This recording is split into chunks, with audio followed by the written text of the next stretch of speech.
Just as my mother-in-law was heading over to the couple to retrieve the Tupperware, my father-in-law suddenly collapsed, tumbling out of his chair.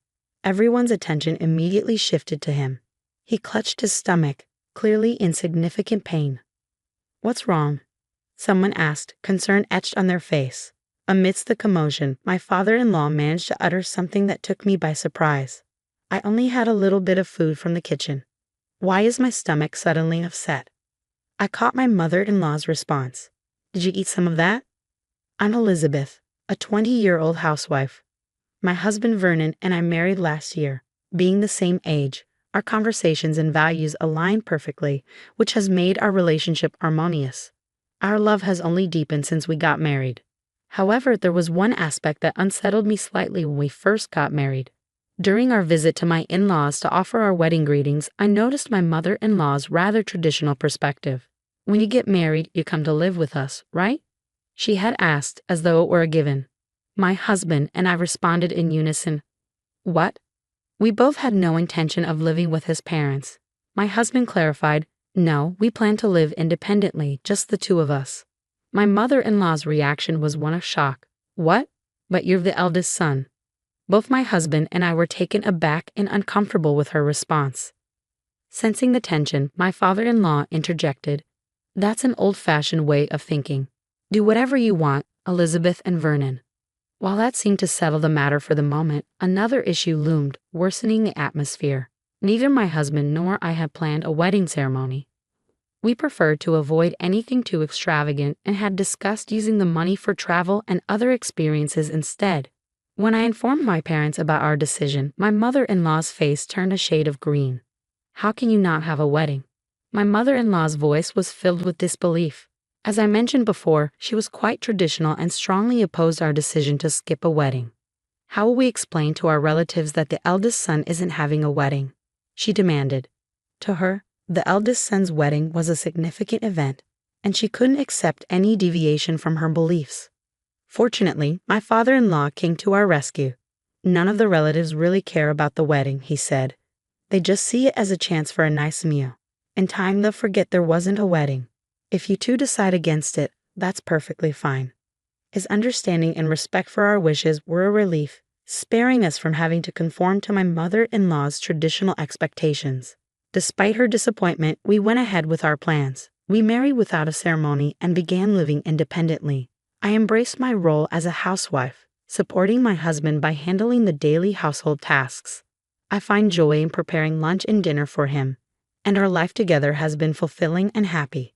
I think it will be even more enjoyable when we have children someday. About 2 months after our marriage, my parents-in-law invited us to visit. Given the previous disagreements with my mother-in-law, we were a bit apprehensive. However, since we hadn't been to their house since our wedding, we decided it was time to go.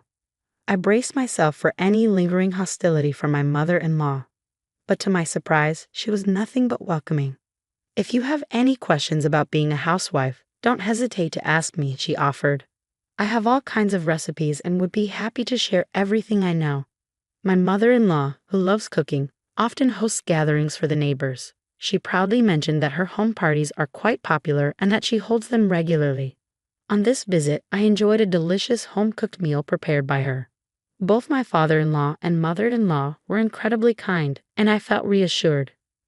My worries about the past disagreements melted away, and I realized I didn't need to be anxious anymore.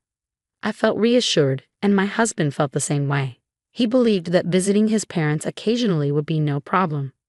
About 3 months later, my in-laws invited us to a dinner party at their house. Given the warm experience we had during our last visit, we were eager to go. When we arrived, my mother-in-law served a meal that looked like it belonged in a high-end restaurant. My husband praised her cooking enthusiastically. "You're getting better and better," he said. "You didn't make anything like this when I was a kid. This dish is fantastic. Thank you for preparing such amazing food." My mother-in-law beamed with pride at his compliments and encouraged me to eat as much as I wanted. I enjoyed the evening, but later that night, I began to experience a severe stomachache. As I sat in the bathroom, I started to feel faint and weak. "Hey, Elizabeth, are you okay?" My husband's voice seemed to fade as I struggled to stay conscious. When I woke up, I was in a hospital bed. Apparently, my husband had called an ambulance and I was rushed to the hospital. The doctor couldn't determine the cause of my illness. They ruled out food poisoning and other common issues. The only suspicion I had was that the pasta I had for lunch might have had too much olive oil.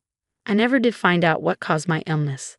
After being put on an IV drip and getting some much-needed rest, I felt better. My husband and I went home and went to bed, puzzled by the whole experience.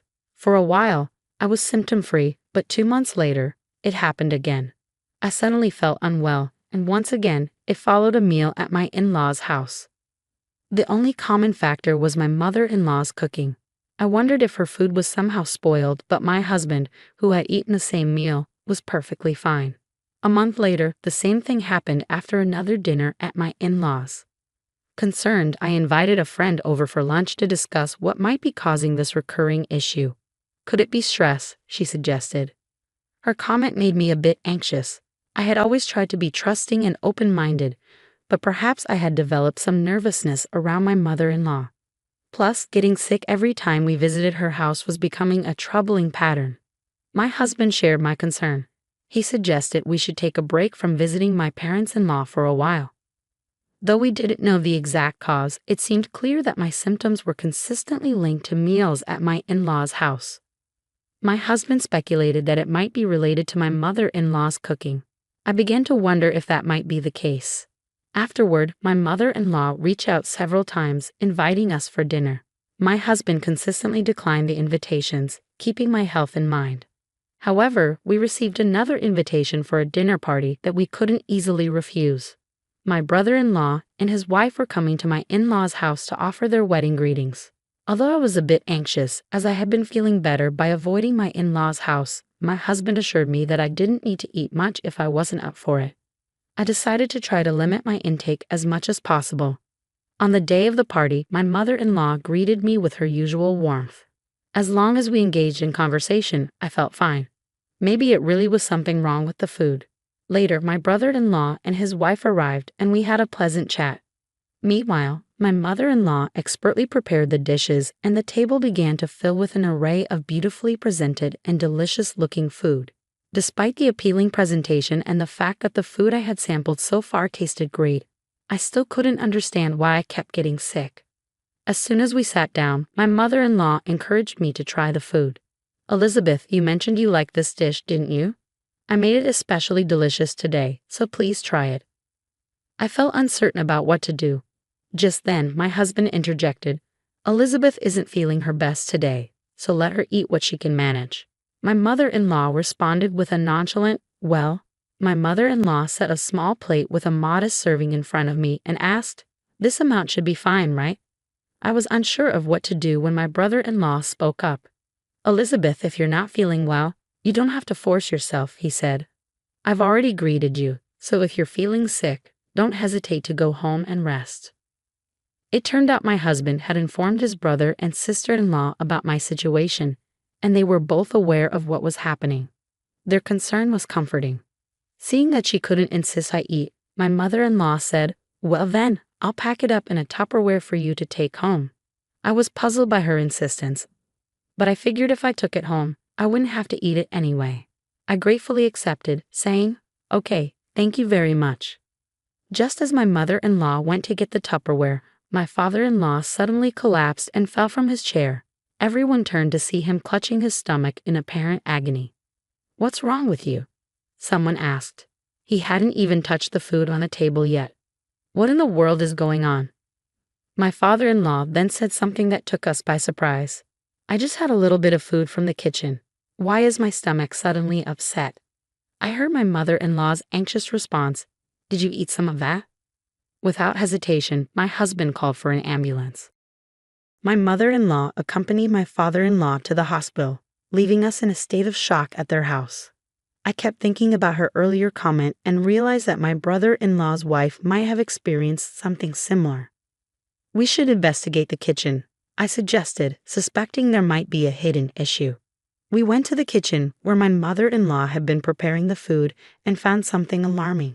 We immediately drove to the hospital where my father-in-law had been taken. At the reception desk, we learned which room he was in and went straight there. As we entered, we heard the doctor asking my mother-in-law if she had any idea what was wrong with her husband.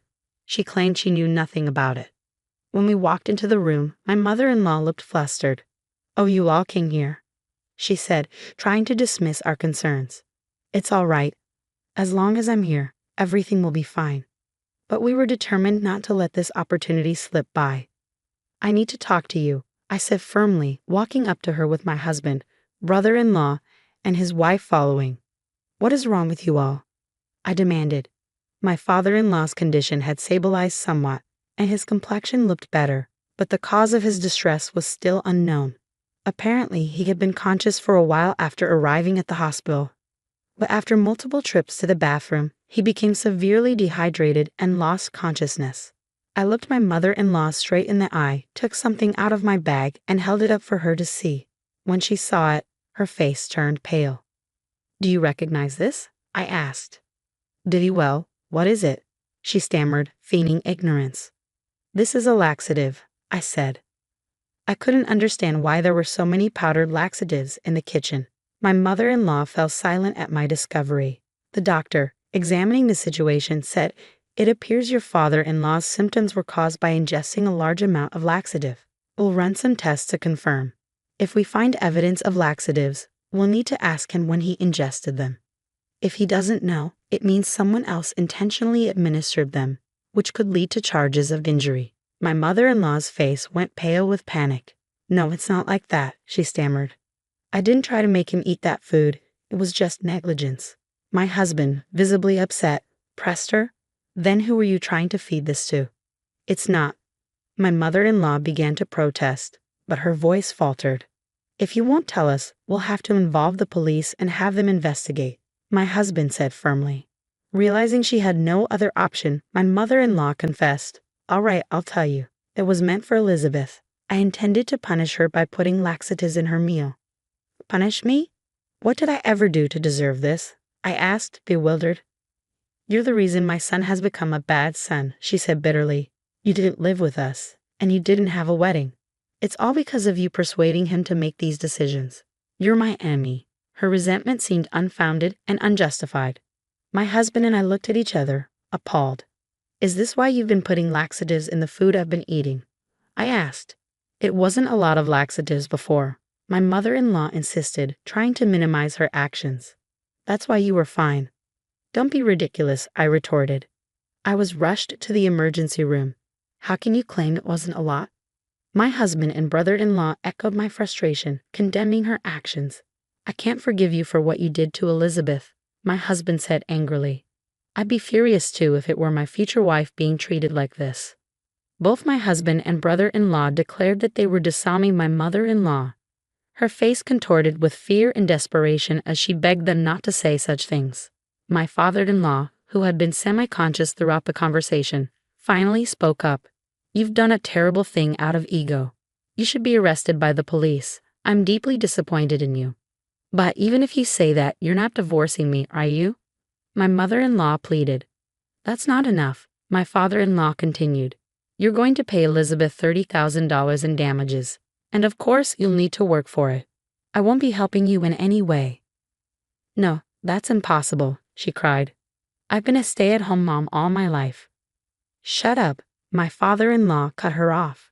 "If you don't accept these terms, I'll divorce you immediately and report you to the police." With no other options, my mother-in-law reluctantly agreed. She began working hard to pay me the $30,000, slowly making payments as she worked through her obligations. My father-in-law keeps a close watch on my mother-in-law to ensure she doesn't try to cheat. All of her salary is being used to pay the damages she owes me, and she looks quite overwhelmed. However, I believe she deserves it for the pain she caused. Meanwhile, my husband and I are living happily. Both my father-in-law and husband assured me that I don't have to see my mother-in-law again, which has brought me a great sense of relief. I know I've been through a lot, but with the support of my husband and father-in-law, I feel confident that I'll be okay no matter what happens. It's shocking to think that feeding someone food laced with laxatives is a criminal act. It seems extreme for a mother-in-law to act so maliciously without hesitation. I often wonder how my father-in-law ended up married to someone like her, though it seems the two sons turned out to be decent individuals. Although the truth of her character remains unclear, the punishment she is receiving feels appropriate. I hope she works hard to repay the $30,000 and that my husband and I continue to live happily ever after.